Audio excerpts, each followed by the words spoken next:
Hey everyone, welcome back with another session of history.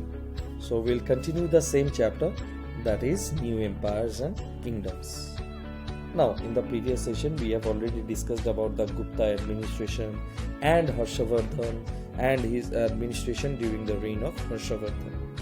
So today we'll start the proceedings with the Chalukya dynasties, or you can call them as the Chalukyas. Now, after the decline of the Satavahanas, several small kingdoms ruled the Deccan region. Now, the Vakatakas was one of the kingdoms that ruled the Deccan. However, its rule did not last for a long period of time. Now, the Vakatakas were succeeded by the Chalukya Dynasty, which was established in 1543 CE by Pulakeshin I.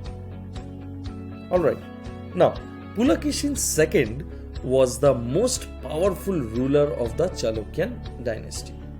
We have information on the Chalukyan period through the Aihole inscription that was a prashasti authored by his court poet Ravikirti. Now this prashasti also mentions his victory over Harshavardhan at the banks of the Narmada river. Now, the defeat of the Pallava ruler Mahendravarman I is also mentioned in the Aihole inscription.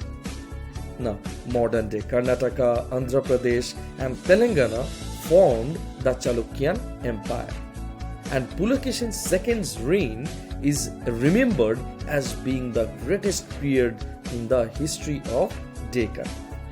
And after his death, the Chalukyas became weak and were replaced by the Rashtrakutas. Okay. Next we have about the Pallavas, that is the Pallava Dynasty. Now, contemporary to the Chalukyan dynasty, the Pallavas established themselves in South India with their capital at Kanchipuram. Now, Kanchipuram not only functioned as the Pallava capital, but it was a great hub of learning and impressive architecture that was reflected through the numerous temples in this region. Mahendravarman I and Narasimhavarman were the most prominent rulers of the Pallava dynasty. Okay, now the Pallavas are also mentioned in Samudragupta's Prashasti. It is said that the Pallava ruler Vishnugopa was defeated by Samudragupta.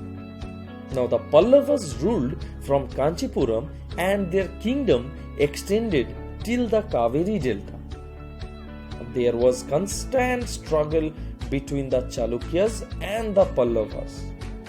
Okay, both kingdoms were known to raid one another on many occasions, especially the capital cities, which were known to be prosperous cities.